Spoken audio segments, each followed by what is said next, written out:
Good afternoon and welcome back. Well, good afternoon for us. Not sure when you're listening, but welcome to the Friday Council podcast. Today is Friday the 11th of November. Public holiday for us. Episode 13. Yes. Also Sorry. that admin. Episode 13. Yeah. And today, this is the last minute topic, but it was something that was genuinely on my mind when we decided to come up with a topic. Don't know how to categorize it, but basically, heard someone say recently how expending energy can lead to more energy given in a way that doesn't intuitively make sense. So I think they were talking about it in reference to goal setting, goal achieving, and in relation to depression. They said depression is a result of stagnation and inaction, and one of the trademark traits of depression is like no energy. So he was saying the opposite of that is doing something, expending energy is a way to like harvest more energy somehow, counterintuitively. And then so I was thinking about that. I was like, yeah, that is true. And like we've mentioned before, the whole making your bed in the morning is doing something that expends a little bit of energy, but definitely gives you a boost for the rest of the day and spurs you on. First of all, does that make sense in you guys' life? Is that kind of a hack that rings true for you? That you're doing something, expending energy can lead to more energy and / motivation. Yep. In some ways. Some ways it does, some ways it doesn't. Probably full disclosure, I did not make the bed this morning, but hey, I'm here, so that's fine.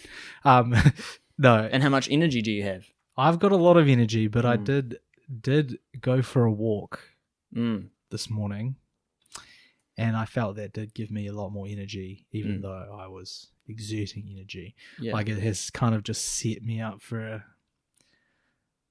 like wanting to get stuff done, get stuff achieved. I think often like if I don't know best way to say if it's like life admin tasks, like just the things you've got to do at home, like unstacking the dishwasher or those sort of things, like getting on a roll really like gets you going. So like if you can tick small things off at a time, like exerting that energy, like it makes me say, what can I achieve now? Like maybe I should go do this, and like it's like looking for the next thing to improve. But I don't know, in like a massive sense, like if you're going for like a huge marathon run or something, like maybe it wouldn't. But it's physical energy. Yeah, it must have something. The energy and motivation must be pretty synonymous, and it must have to do with the old dopamine, the old dopaminergic motivator chemical, right? And which exercise or doing something physical gives you. David, what do you reckon? Yeah, I understand like what that person means. Yeah. But again, I think it's sort of one of these things that's sold as like a holy grail when it's not. It's way more nuanced than that. So like, for example, let's say like your girlfriend or your partner, your wife died. Making your bed's probably not going to give you energy, is it? But at the same time, I do understand it, like stacking habits, stacking wins, momentum. Momentum is real. So like, I do understand what they're saying, but I know it's easy. Like you often read this on the internet, like when people try and sort of oversimplify like depression or whatever. Why don't you just like, do this? Why don't you do that? But like, as I say, if you're depressed, especially for like a specific reason, like a massive like problem in your life, you got cancer or someone died close to you, it's super hard to take like that first step. So it's like, why don't you just do this? And it's like, I can equally understand that it's extremely hard, like, to take that first step if something has like, especially if something like terrible has happened to you. Yeah. But yeah, I do like, it's valid in terms of like, like momentum is valid. I do get it. Like, I think, or like the classic example of this is sort of like the rich get richer or whatever. And that's true because like, the more you have, the easier it is to make more essentially. Yeah. So I do understand it and it is valid and certain, like when the circumstances are right. Yeah.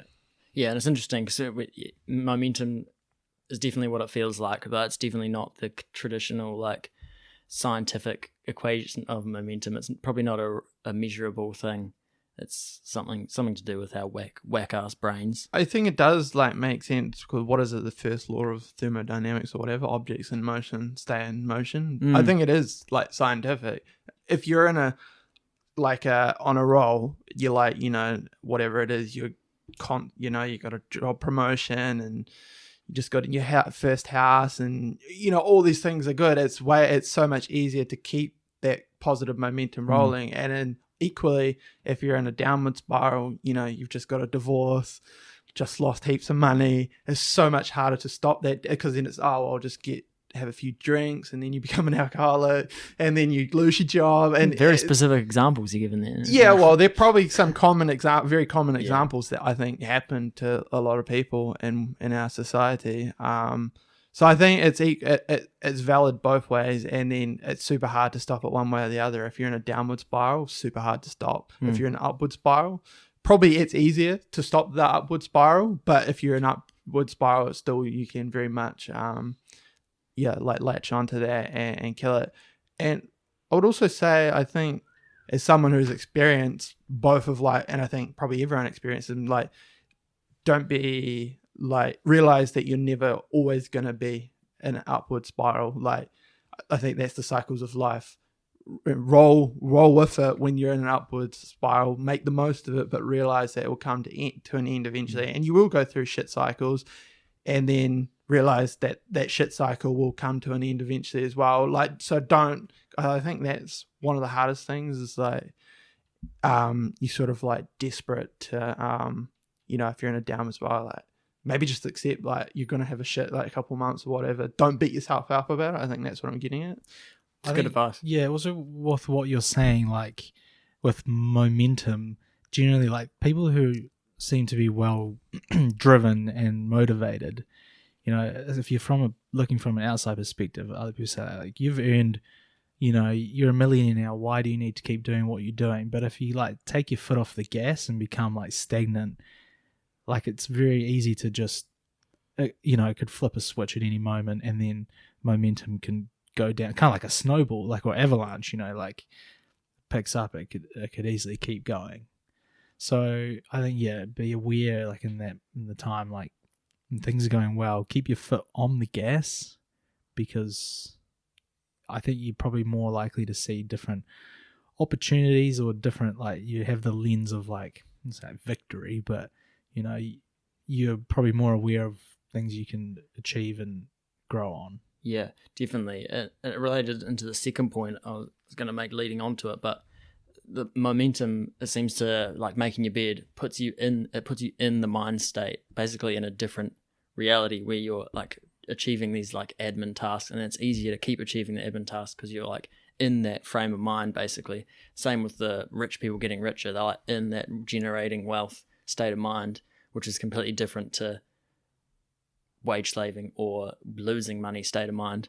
And so the second part of that very first thing I talked about we're talking about with the energy begetting energy, is the fact that belief, I think, is really important in this, and belief is primary in the fact that, what did I write down? You have to believe in something that doesn't exist, that is false, that is false, for it to become reality. So if you think about, if you're wanting to get fit, you have to believe yourself as something you're not, as a super fit version of yourself that is false currently, before you can achieve it. And the same will have been done with any inventor.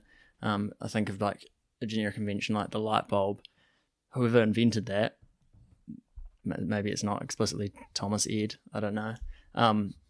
Some dramas between that. But whoever did it had to first imagine something that doesn't exist, which is this ball that lights up on demand whenever you want it.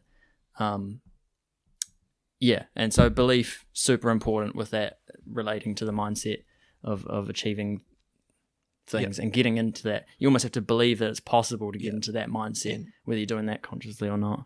That's 100% correct, and it's super hard to do because, as you probably both of you guys probably heard that term, limiting beliefs. Mm. I think that seems to be the default state of the human mind is, and it probably, I guess it makes sense, is we sort of only imagine we can do what we've already achieved or what like people close to us, like our parents have achieved. It seems like, so like if you're born into poverty or whatever, it probably seems virtually impossible to ever imagine yourself being like an extremely rich person, a wealthy person, because like all you've seen around you is poverty. So that just seems like, oh, that's something that other people do, but it's impossible for me because I'm born into this family and these are my circumstances and my life is destined to be this way. So yeah, it's super hard to change, and to be able to believe in something that, especially I think that obviously the grander it is, the further it is away from your current reality, your current circumstances, the harder it is. But yeah, certainly it's something that has to be done. It's like achieving your goal, like becoming super fit isn't just gonna like happen accidentally. You have to like actively imagine it and believe it. And Andrew Tate definitely isn't the first to say it, but he's the last one I heard say it, which was like, riches and your dreams aren't just going to fall into your lap. You have to work hard for them, basically. There's not anything crazy saying, but you also have to believe that it's possible, I guess. And something relating to belief, I've always thought back in the day, I used to be kind of jealous of some of my Christian friends, because I think this is quite a common feeling for a lot of atheists, perhaps, that they're kind of jealous and they just wish they could believe, but they'll say, I need like evidence, proof first, and they're not having that belief or that open-mindedness as primary. They're saying, first I want evidence, then I will consider whether it's true or not, and I can believe it. When in reality, I think you need to start at the other end and say, I'm willing to believe something, and then look at proof. But yeah, I remember being quite jealous and going, well, I can't just make myself believe in God or whatever it was. And there's a good 1975 song about that exact thing, is wishing he could believe in Jesus, because it seems to make people's lives much easier. You know what I mean? I think I know what you mean. But I also think you have to be careful that then you don't fall trap into being like disregarding, and this is obviously how people would like start believing wild conspiracy theories, right? Oh, well, so I think, there's a balance to be had. I think I do know them. I think, my life would just be so much more simpler if there was an easy, whatever, no matter the explanation for it, if there's just one, a creator, and this is the purpose of my life is this. If there was just like a textbook, life would be so much easier. I think I do understand. That's my way I interpret that. I know that feeling, like if there's just the specific, whatever rules and creator, and it's just all outlined for me without any doubts, life would be so much more simple, I think. I don't know if that's exactly, but that's sort of what the way I mean. If there's just like a blueprint, like we knew for sure that this is the person and this is the path to follow, it would be so much. So I think it reminds me of like my increase. I'm super open-minded towards like the new agey hippie like crystals and stuff. And so people who, for an example, people who swear by crystals being able to heal you and whatnot, they fully believe it, which brings to mind placebo. Yeah, true. So it may or may not be placebo, but placebo is essentially belief. They're basically synonymous. Yeah. So it's almost like if you could just trick yourself into believing it, it will become true. Yeah, we sort of had this conversation before, if you the exact context, where we said like it may have been with like drug experiences, where it's like, are you actually having profound thoughts when you're drunk, or do you just think you do? But it doesn't matter either way, right? Yeah. So I get what you're saying. Like it doesn't even matter if you just trick yourself into whether it's true or not, as long as it gives you the desired results, and it's probably a good thing. If it's true or not, and it gives you the desired results, then who cares? That's what I mean. That's what I mean. Right, that's a good way of putting it. Yeah. But I think if you consciously realize that, or tell yourself that the belief can come first, before any evidence. Yeah. Because especially nowadays, there's so much like you can look at the science, as we've seen, and science can say two completely different things, and it's both science, it's both experiments. So, and like I've said before as well, more and more I think it's going to come down to what you are going to choose to believe, you know, as in like choosing your own narratives. You can choose to believe Fox News, or you can choose to believe CNN, and they create very different realities. Yep. But if believing in one or the other makes your life much better, then it doesn't matter really if it's true or right or not. Yeah. In the same way that in crystals, but I mean, politically, it can have pretty crazy outcomes. But yeah.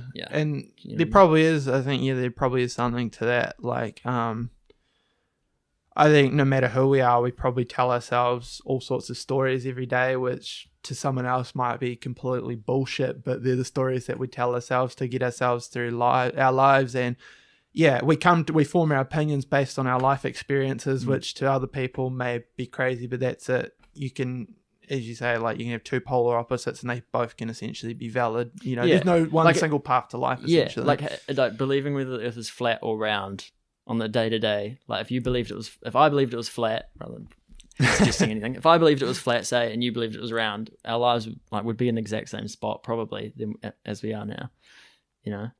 So it's fine when it comes to that kind of harmless, seemingly on the surface harmless beliefs, but yeah, the power of belief, man, change your life. It's hard, it's just And I think perhaps there is actually something to that. Is that there is no one right way to live your life, whether that be a religion, a set of beliefs, whatever, a path, set of rules. And that's hard because it would be so much simpler if there was just one perfect way, right? But I think that might be the holy grail, is that there isn't one. You make it. You make the rules. You make the meaning, whatever it be that you choose. And as I say, we can all have vastly different ones, and they can all essentially be valid because, you know, we'll all keep living and going through our life, won't we? Yeah. What do you guys reckon about do you have anything to add before I keep interrupting? No, that's fine. I'm really just listening to see what you guys have to say. Like as someone who is Christian, there was one thing it was hard to, I guess, having belief, or it's like not, you know, you don't have the answers, right? You're wanting to, I guess, seek what the truth is. When you live in like day-to-day world where it's so countercultural, like there's almost like a human fear of like what other people think. Are you talking about being Christian?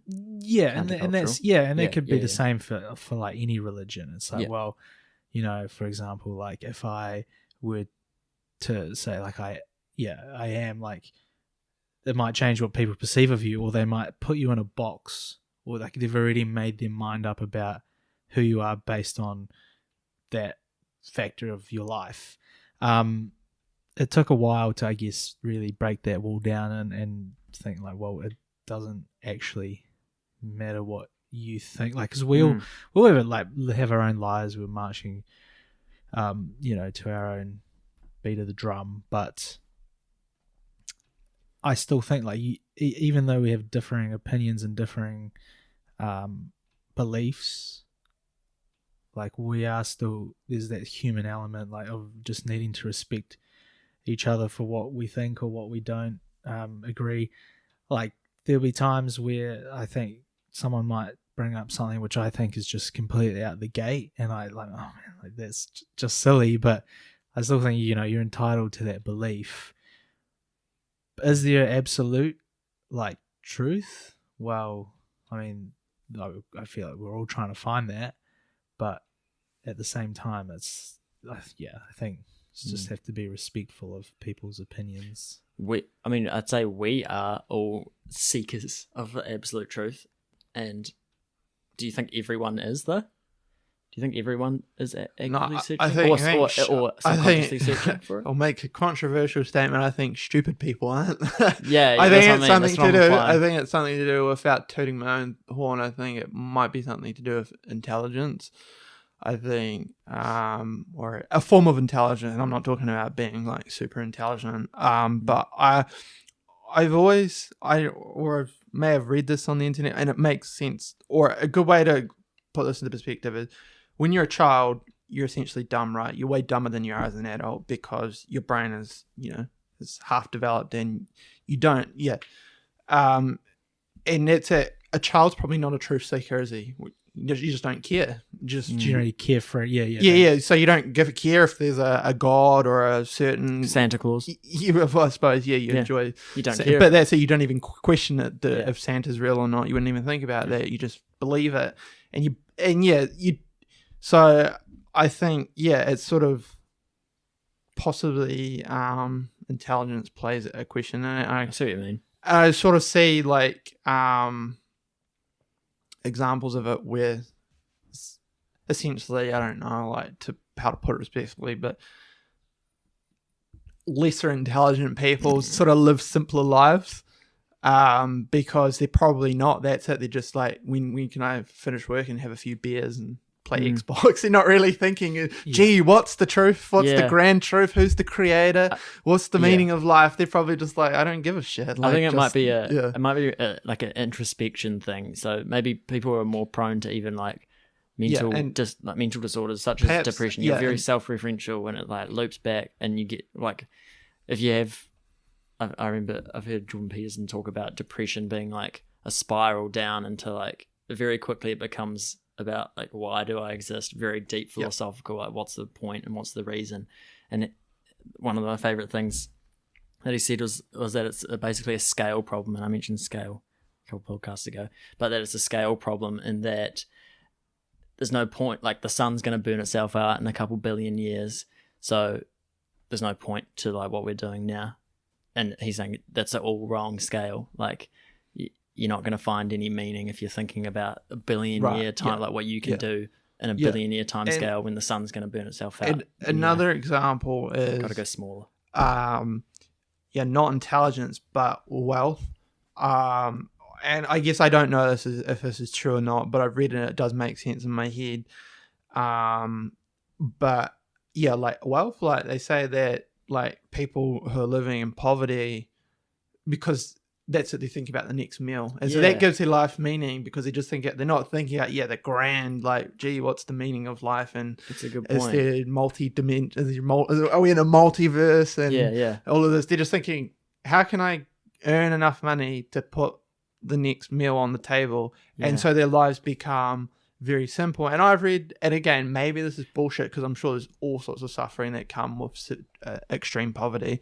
But I've read that apparently like rates of depression and stuff are lower in very impoverished countries. Now, again, maybe it's BS, maybe it's true, but and of course, again, it's not to say that their lives are perfect, because I'm sure it comes with its own set of struggles. But it kind of does make sense in my head even if we just like take it back to like when we're hunter gatherers and we're just the purpose of our life is to put the next meal on the table, because it's not guaranteed. So you don't have time to be thinking about like and reproduce. And so Well, I wonder then if, because superficially poor can equal stupid, right? In a way, I get what massive generalization. But I get what you mean, because like you probably don't have, if you're poor, you don't have time to be like, this is the thing. And speaking me personally, because I don't have a regular job, so I have a lot of spare time, and I can just constantly read up on shit, and so I'm constantly getting my knowledge is growing exponentially. If you're impoverished, you probably don't have time to be reading and learning a lot of new things. I want to rephrase that, and because like poor, when you consider poor countries, they're obviously not all stupid. No, that's not. I true, think education might be a better term. I think the poorer you are, the chances are that you probably just don't have as much time to spend on education. You could be a super intelligent person, but that's it. Intelligence is nothing unless you're like utilizing it and growing it, expanding it. Say like you could have like a 150 IQ, but if you have no books, no computers, nothing to like use or expand that, put that knowledge. It's just a super high IQ, and you'll be like the best animal killer, but that'll be the extent of your knowledge, because you don't have the resources to. I'm just trying to think, like, as an example, I don't know if it's against that, but like I don't want to generalize, but I feel like a lot of Indian people, for example, that it would be classed as kind of like a poorer country, but for the most part, I don't know if that's just because of sheer numbers of population, but it seems like there's a lot of high intelligence and certain Indian people becoming engineers and doctors and that sort of thing. So I don't think it's necessarily like, and I know you're trying to rephrase like poor equals stupid, like it's not the case, but there maybe in that sense, like if you come from like poverty or don't quite have the outcomes, like for some people there's almost like a higher drive to get out of that.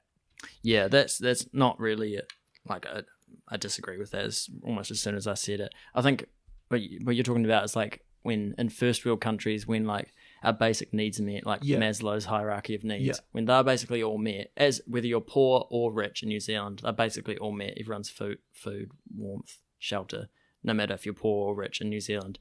And then once that's all taken care of, then I think whether you are stupid or not, you'll start contemplating things like truth and what's true, because you just have all this free time. I think there's still an extent. Unless you're to really that. dumb. I still think there's an extent to that. And maybe even if we just thought, I don't know whether it's intelligence, so I'm not saying that is intelligence, because maybe I'm stupid myself and I'm questioning these things. Yeah. But maybe it's a personality trait. Maybe I think there are some people, I've seen people who just seem to go through life and, as I say, it's a very simple life, and they're satisfied. As I say, thinking about, can I just get home and play Call of Duty and have a beer, and they're not thinking about it. So I don't know if that's or just a. I think it's probably a trait. It could be just a personality trait. So maybe some people just have that innate, or maybe it is something that we stoke. Something happens along the way, like because again, I wasn't always.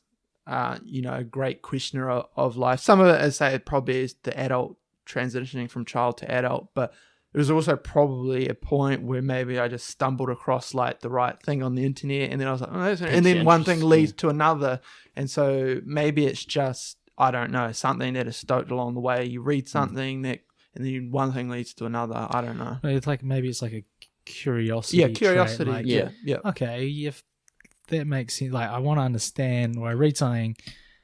I don't know. One thing I was just think of the top of my head, like trying to understand why there's turbulence on planes, for example. So okay, I watch a video and it's like, okay, do I really need to know this? Probably not, but like it makes sense now. So like that in that sense, that's the truth. It's like, okay, next time I'm on a plane and there's turbulence, I hopefully won't be so worried because I kind of understand how it works now. Yeah. So there'd be like little nuggets that I think it's pick up along the way.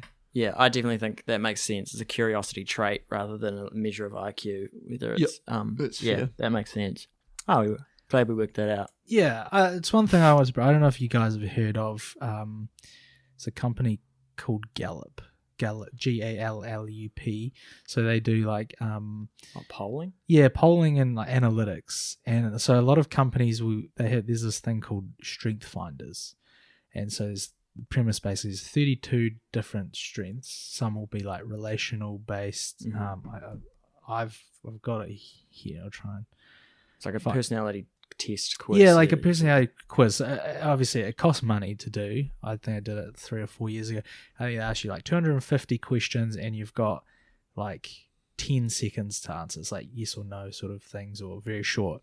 And then it gives you like a profile of what your strengths are. So it kind of, in a way, like I guess tailors like you to understand how you work, or like what more beneficial for you.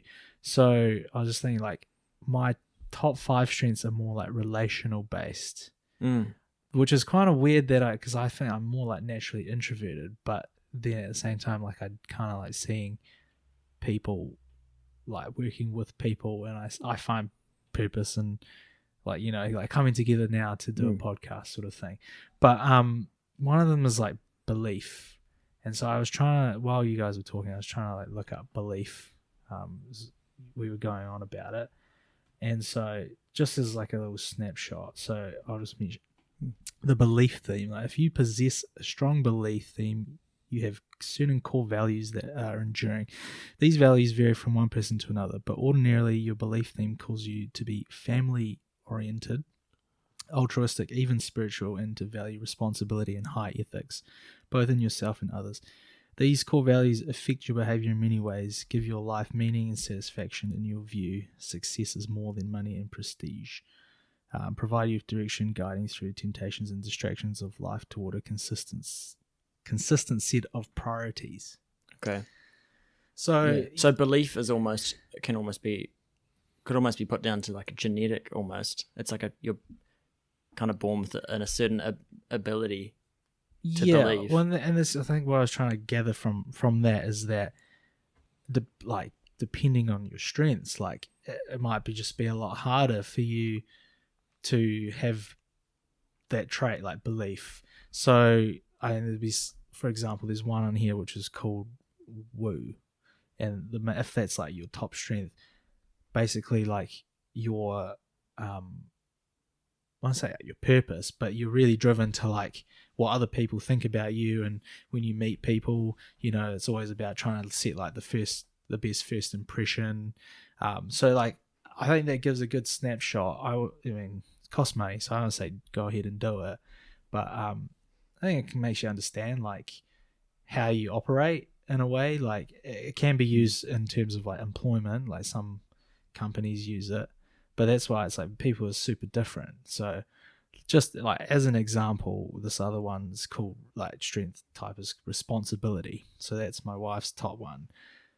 So there's positives and negatives to like each strength, but for her, like she always feels responsible for things that aren't her fault. Yeah, so like I can relate to that. Yeah, so it's like plans get cancelled and she'll apologize, and I'm like, well, why? Like, you're apologizing, it's not your fault. And she's like, well, I just feel bad, like we're not doing this anymore. And it's like responsibility is like one of my complete opposite.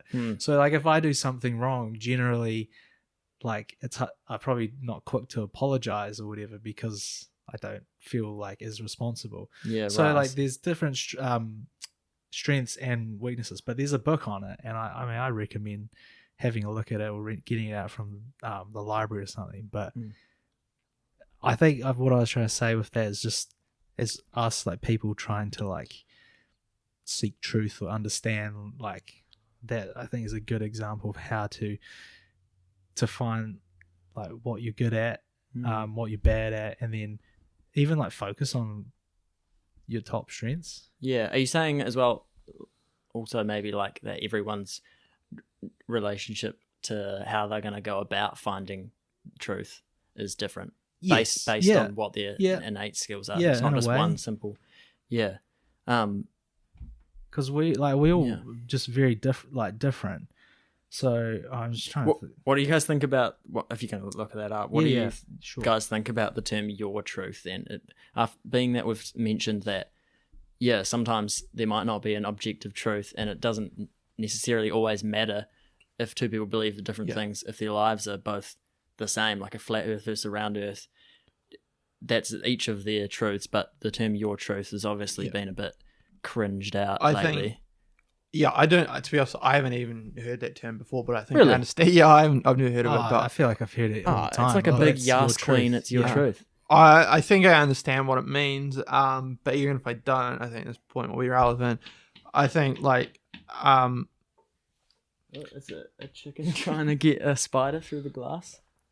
I think dumbass chickens. As humans, or I'll speak personally, but I think it's common with a lot of humans is that we love to try and force our truth upon someone else. I think it's something I've gotten way better at not doing in the past few years. But like that's it. We think our beliefs, truths should be true for everyone. So as you should, I think it's like backing. It's like my opinion is the best opinion because it's my opinion. Yeah. Anyone who doesn't say that is not backing themselves nearly as much as they should. You should think to an extent, but you should also be able to step back and respect and I say that's something I've learned to do is like respect that someone else's life is completely different to yours, so they could have come to a different set of conclusions. So you should be able to respect. Yeah, you should. Yeah. But you should also think that Yeah, yours is the best way to be. Yeah, probably. that's reasonable. But yeah, I think you've got to be very careful about trying to force that down other people's throats. And I think obviously like social media is notorious for this, where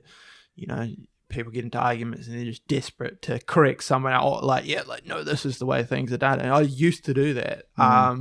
It shows like a weakness and instability in your own beliefs. I think it's what it gives off. If someone's really trying.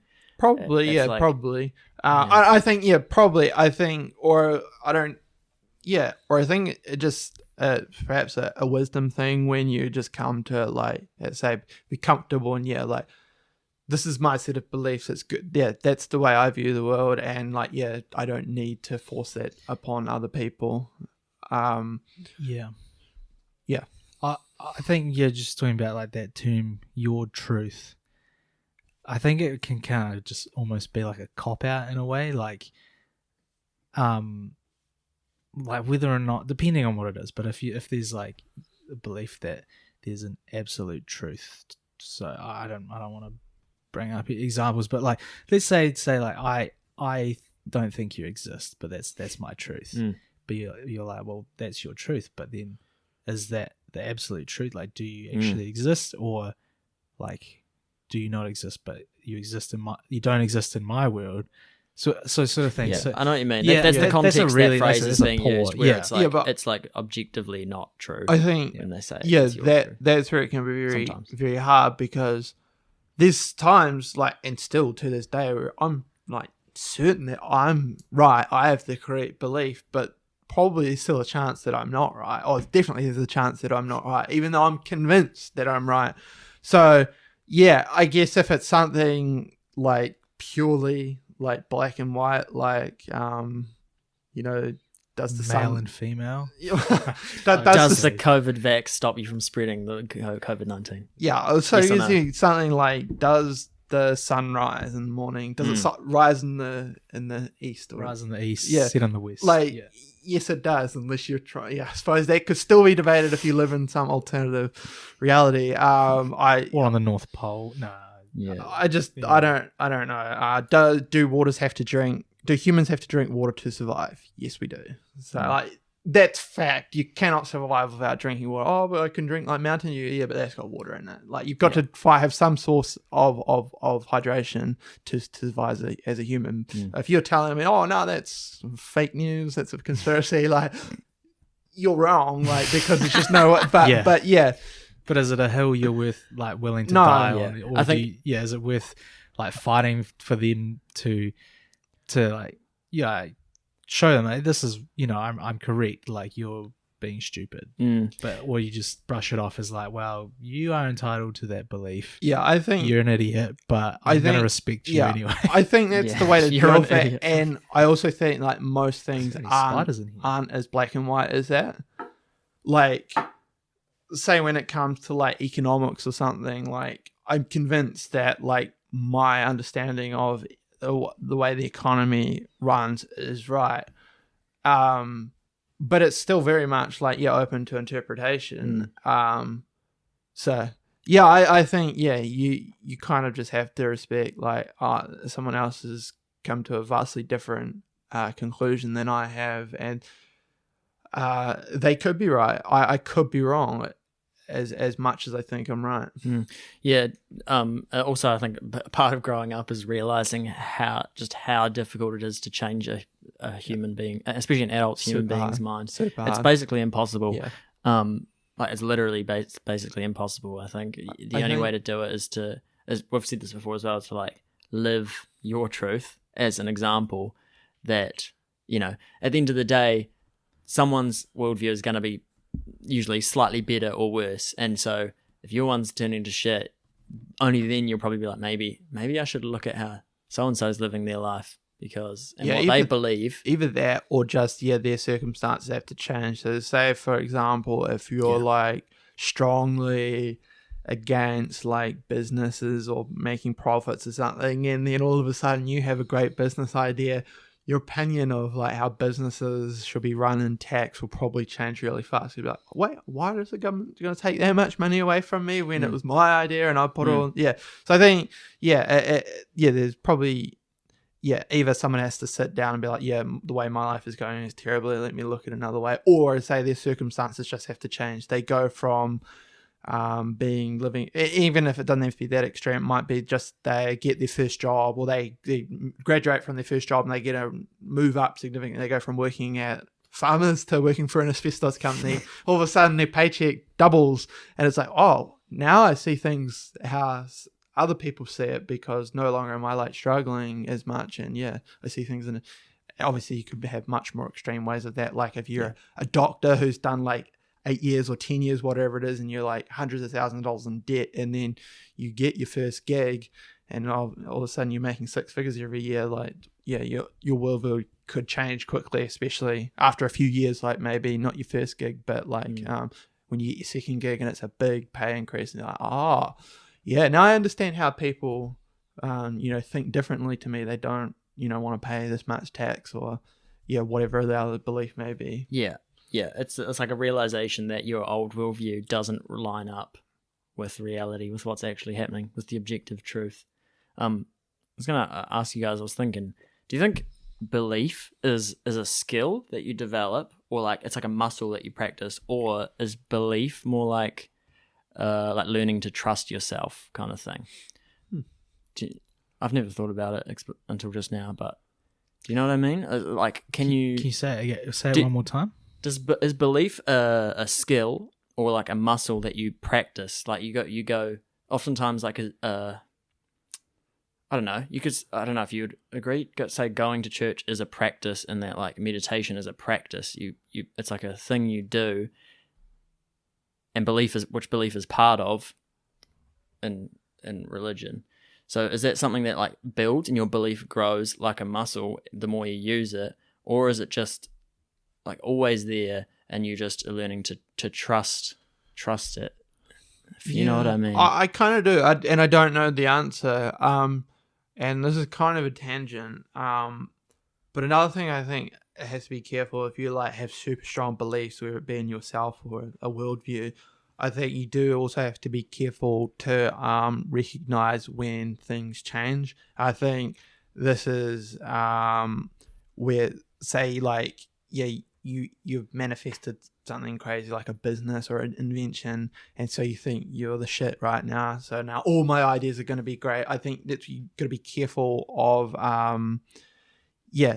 realizing if circumstances have changed. I think this is where you see like people fall off cliffs, I guess, and it can manifest in many different ways. Like an athletes probably, like the top athletes probably have super strong beliefs in themselves, like I am the best. But eventually like your physical skills are going to diminish, and you see this problem with some athletes recognize that others don't, where they still have the strong belief but they no longer have the physical talent to back it up, and it gets very messy because it's very delusional. Yeah, they're like, I'm still the best. I should still be being paid this much. I still should be the starter. I shouldn't have a diminished role.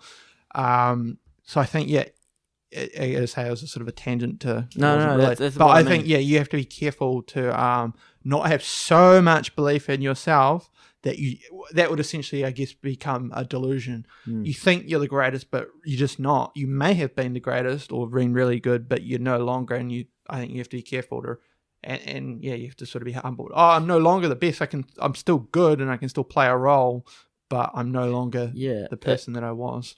That's interesting. The word delusion as well. Belief and delusion are probably like they feel very close together, and very close. Like with the sports athlete example, it might have been delusional right from the start that they were the best. But they happened to be, their body just happened to be younger and more adaptable, that it could pull itself in more in line with their belief that they were the best. Yeah. Maybe not. And maybe they weren't the best. Maybe there's some like Kenyan who's better than them, who's undiscovered. But. So to be fair, there is like a fine line. That's like part of this, I guess, is there is going to be a stage where, in theory, or in practice, you are delusional. So What's like with the crystal thing? Yeah, we've all heard the story of like the actor or the musician or the athlete who gets told that they're going to be nothing by the teacher, right? And at that point in time, like statistically the teacher is right, because the chances of becoming whatever, a rapper, a musician, athlete, professional athlete, are super low. So the teacher is statistically right, but the only way they are going to become an athlete is to have essentially a delusional belief in themselves. So I guess it's a double-edged sword. Where I'm saying don't have too much, but that's what do you think? You You mentioned. didn't get an answer. No, that's fine. I just say interesting. You mentioned that though, like that, like your teacher telling you you're not gonna be anybody. Like, statistically they're right. I read a tweet. Saw like a tweet today, like an English football player. It's all the same one. Yeah, Madison, James Madison plays for Leicester. It's all the same one. It's like this was 2013, so he's 25 now. So he would have been 16 or whatever at the time. The teacher told me that I'm not going to be anything or whatever. I'm not going to be only one in a million. One in a million. And he said that as a footballer, he's like, I am that one. Yeah, nice. That's cool in a way, but in terms of the question you said about like, is it a muscle that you you work out, whatever. I think this is my opinion anyway, but I don't think there's going to be a proper answer to that question. Like it's almost like the need to have discipline, and so using your athlete as an example, like if I believe I'm going to be the best, well, how are you going to be the best? You'll obviously have to be disciplined in what you eat, how you train, how much sleep you get, etc., etc.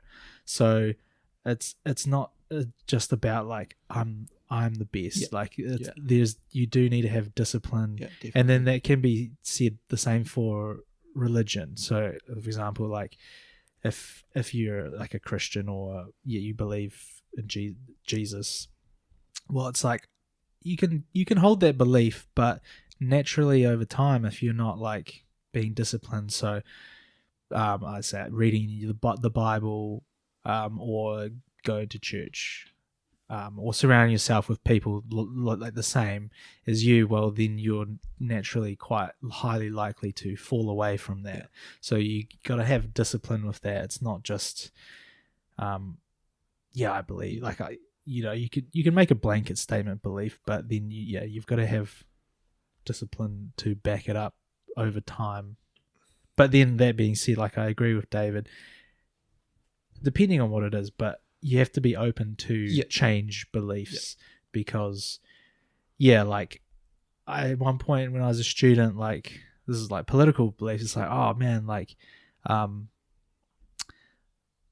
it should be easier for students, we should have like free education, should be easier for us to study, that like that sort of that sort of mindset, like why it's so hard. But now, like, obviously that I'm working and you're paying taxes, well, it's like, should higher education be a privilege, or is it something like, I feel like it's something that's handed out too much, like so easy to access that it's lost its meaning. And like so that kind of like that mindset change in that area. So you got to be open to those sort of and changes. I think that's an extremely valid point. Like I think the best way to summarize it is belief is nothing without action. So that's it. You can think you're the greatest, but unless you are taking the steps, like putting in the work, essentially. And I see this as quite common with like the law of attraction people. Is you can imagine getting Lamborghinis all day, but that won't get you Lamborghinis. You have to believe that, but then you also have to have a practical step. Okay, so I'm going to go out and I'm going to start a marketing agency, whatever it is. I'm going to do this X, Y, Z. And you see, the belief without action is nothing. I think those are real cool words to like surround around belief, because like if you really think about it, the difference between belief and delusion, it's very thin. And then a belief is essentially, like you said, now disciplining yourself to think a certain way. But then again, I did write down earlier that like I want to believe really bad. There's got to be a lot of things that we want to believe, like we wish we could believe. X-Files or something. I want to believe. Or I want to believe that like climate change, like what some people say about climate change is wrong. I'm like, oh, that'd be so much better if the world's not going to turn to shit. Yeah. Like, I want to believe that so bad, and I don't know that I do, but wouldn't that be great? Like, oh, that'd be so good. But you can't force yourself to believe in the same way, like I mentioned, as an atheist, oftentimes you just like wish you could. You want it. You want, like you said, God to be, or Jesus to be real, in whatever respect, but you just can't force yourself to. And like belief in general is just a wacky, like airy fairy, intangible thing. I think something to say to that is, but it doesn't mean it's not real. Yeah. Sometimes, like what you're saying is like that's where you're sort of, and I've heard people sort of say this: you can't force things. So that's it. You're like, I want to believe this. Sometimes it's just not going to happen, or it's just not going to happen right now. And you can probably decorate it and put it into some fancy way. Like when the time is right, things will happen. The belief, the action, whatever it is. Like sometimes I think they say that you have to sort of be careful not to force things. Like and that's what I was trying to say earlier. Like sometimes you just have to accept like the cycles of life. Sometimes life it's the case when it rains it pours. Sometimes bad things are going to keep happening for a little while. And it was someone before he went sort of extreme, Elliot Hulse, sort of he summarized that really well. Where he was talking, I think he's talking specifically about depression. He was like saying like sometimes life is going to be shit, and you kind of just have to ride that wave rather than desperately trying to force yourself out of it. There's probably other people who disagree with that and say that you need to do everything you can, but his analogy was it's like the seasons, like like depression is like winter. It's a time for deep rest. So that's it. If life is just constantly dealing you blow after blow, just ride that dark period out, because spring will come, and you can't force spring to come. It will come eventually. That's a good metaphor. Yeah, and that resonates with me. But then I guess you could probably flip that and say like if things are bad, then you should try and I guess it's tough with like anything in life. Like it's very nuanced. Yeah. I often, I can't remember where I heard it years ago, but it's worked every time for me. When you're feeling like an emotion, we've mentioned depression a couple of times, or sadness, or if it's anger works really well. If you're feeling angry or sad or any emotion, if you like meditatively focus in on it, like take a second and like look into it as hard as you can and like feel it as hard as you can, counterintuitively it dissipates it. That's kind of a tangent and just a method of dealing with it, but that really works. Like if you're feeling really angry and you like focus on your anger, which kind of initially feels good, you're like yes, but the more you do it, the more it passes. And the same with any emotion. It's like I don't know if it works for happiness. You might feel more happy, but for sadness as well, like grieving, when family members have passed away or whatever, if you really like focus on the grief, it passes sooner than it would otherwise, I'm sure. I don't have obviously a control and other separate me to test that out with, but I really rate that, grief is everyone goes through it. And I think in terms of trying to understand, like, and just living like a day-to-day life, it's very easy to ride that wave when things are going well, and it's really hard to, like, when you feel like you're in that valley where things are just crap and things pile on top of each other. Your girlfriend's broken up with you, next thing you know your tire's blown out, you need to and it's so easy to get into that spiral. And I'm not saying, but like for me, like as a Christian, like we're told, and it's explicit, that there will always be times of suffering. And so I guess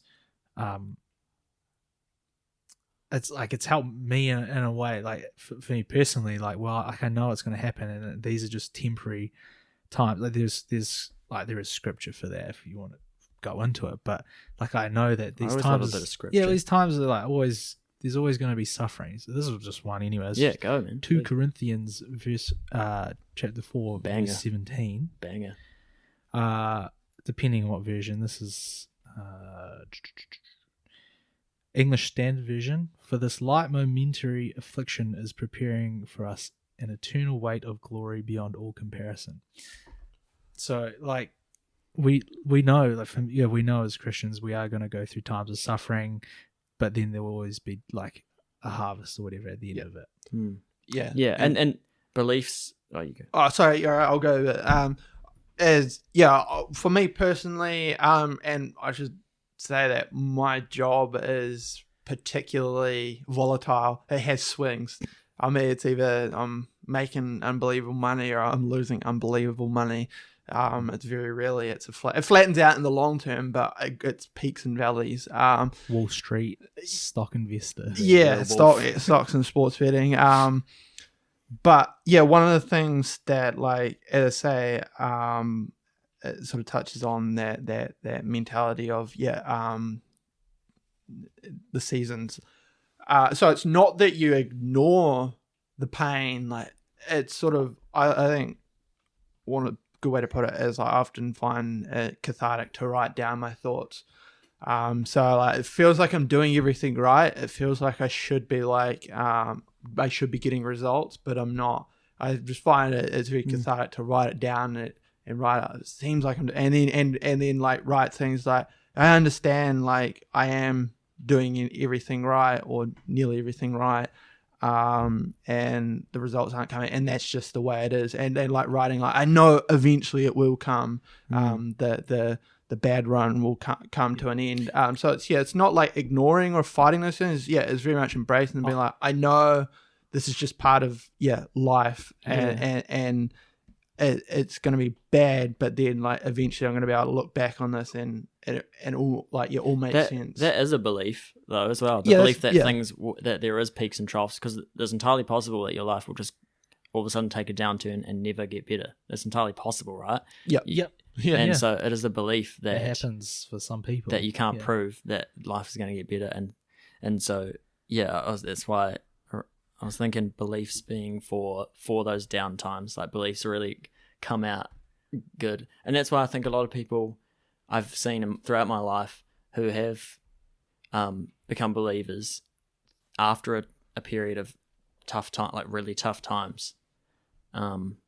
Whether you want to say it to cope or just what was needed to trigger them, like we were saying before, something and to trigger them to realize that their worldview wasn't right and they need to take another one, is up to you. But again, the end result is the same, that they've been helped through the shit time. It's interesting that you say that. I saw someone, it's true or not. I saw someone tweet about this the other day. I'm not saying that they're right or wrong, but it was just an interesting tweet. They said that in times of struggle, people desperately, like, seek out, like, structure, so religion, family, and this person was saying that don't do that. He was saying, like, you should write it out in a very sort of, I guess, like, raw and visceral way, because I forget exactly his explanation, but he's like going back to structure will I'd have to. It was something to do with, like, writing it out in its rawest way will, like, lead to breakthroughs or something, as opposed to, like, running back to, or another example, like running back to, like, your ex-girlfriend or something. It's like, it'll give you comfort, but you won't grow from that. And I'm not saying, like, as a blanket statement, he's right or wrong, but it was an interesting read. And I think it certainly is true that we definitely do, and myself included, when you're struggling, you do tend to, like, seek out, like, like comfort, family, or whoever it is. It's very easy to, like, go back to your mother and like stability. I think stability. Stability is a thing. It just makes me think of an example, like someone I know. They had a very sick grandparent who, for a while, was just in and out of hospital. Like, everyone thought, well, surely this is the time. And there was, like, a lot of conflict going on between, like, family, with the grandparent and kids disagreeing, and just a lot of tension. But kind of when it got towards the end, there was sort of like amends had been relationships had been fixed. There was an understanding of, peace had been restored, and then not long after that, the grandparent passed away. So it was almost like a release, like fighting on for so long, and then finally finding that like internal peace, or like it's easier to let go, sort of thing. Yeah. I don't know if that can really work in like a normal day-to-day environment, but what can work? Well, I mean, just sort of like letting go, and like sort of just living out like that suffering, or right. Makes sense. That makes total sense to me. Like that's what I was trying to get at. Is like, as say, like you sort of embrace the pain. Like you're like, as I say, the metaphor is this is winter. Winter is part of life. We have to have winter to have spring, to have summer. So it's just sort of like, like not fighting at me. Like things are going to be shit. I'm on a shit run, but knowing that this is just part of the cycle. I think, it's a very sort of, freeing. And as I say, then especially if you write stuff down, when things do get good, it's the classic case of it feels so much better when you can look back and be like, oh man, things are so shit in March and now they're so good now. And like just it's that like I've heard people say it before, like if everything was good all the time, then like there'd be no contrast, right? So it's the bad times that make the good times. It's another way of putting it. Part of me wishes that I'm not a journaler. I've never been a journaler. Like I try to do it. Just to me feels cringe. Like writing down your thoughts, but I agree, and I understand why they do it, and I think it would be such a cool thing, like through a period of time. I think there's a guy at YouTube, what's his name, Clark Danger, or Clark Keegley, Clark Danger, and he's got like stacks of journals, and I think that would be such a good thing to like look back on, find like during your bad times, like because it helps you grow like as you move forward. And then like the good times seem even better, and you can reflect on different seasonal changes. I also just agree in general that writing down on a piece of paper just as a task thing is just super beneficial of like getting your thoughts out. And I don't think it's quite the same as having like notes on your phone. On your phone. Like I find it easier, like just even like doing a budget or whatever, like writing things down, super easy. Things are on a screen, struggle, does not appear or jump out to me as much. I agree. I wanted to say as well, you're mentioning like with the life attitude, you guys were just summarizing of like this. The seasons have to be there, and with that example you gave, Nev, the dying relative of the like peace and just like accepting things as they are, almost turning that into a practice is. That's what I do with the emotions when I feel them. If you look into them, like basically accepting that they're there and going into them as much as you can in your own body, helps pass them, because often like the anxiety or wanting something to be over is like warps time in a way that makes it way worse. I think it has to do with time perception, but like wallowing in your pain makes the pain worse. Rather than dealing with it right then and there, or just being present and kind of finding some peace in that pain, which is like in a relative dying, like what they did. I say I'm like just speaking personally. It makes sense in my head. Like, it's like you're still gonna be in pain. Like times are still shit, but if you just kind of like offload it and be like, just it is what it is, and just knowing or believing that things will get better. As I say, it doesn't instantly make things better, but it does make it a little bit better. Like it's much better than like agonizing, what could I have done differently, like do I need it, and then that just eats away. You're saying like what's done is done. I'll just accept things the way that they are. And just I guess it is a believing that things will get better, and they always do seem to. In my case, they I've never had that may be bad for a long time, but I haven't yet just gone on a Yeah. spiral where it keeps getting worse and What worse you're and basically worse. saying is life Yeah. is exactly like the stock market Yeah, in there- every single yeah, way. very true. Yeah, it's super true. Based Like, on previous trends, it's probably going to get better again at some point. yeah, definitely. Even though So- there is no explicit knowing of that fact. Yep. Yeah. I agree. We're at an hour and 4 minutes, so maybe we just wrap it up there. I felt like I'm running out of. I've nothing Running else out to of say. steam. I think that's a good thing to finish on. But yeah, Sick. So thanks. This is like we ended up talking about beliefs. That was cool. Excuse me. It's such a you could talk for ages about beliefs because, well, I just found this conversation super fascinating because of the words and like concepts that you guys automatically think that your guys' brains think of around belief, like David, you mentioned belief in delusion, and Nav, you mentioned the word discipline around belief, and like when you really think about it, they just get because it's not a real thing. Almost by definition, you're believing in something that isn't real in a way. Yeah, I get what No, you or mean, that's yeah. not like knowable rather. That Yeah. that could be real. It Yeah. has no bearing on whether it's real or not. But yeah, that's epic. All right. Well, thanks everyone for listening. Thanks for the council It's been a pleasure. members. Thanks for joining, and we'll see you next time for episode 14. 14. All right. Peace Ju out. Ju Q Ju Hach. No, I don't.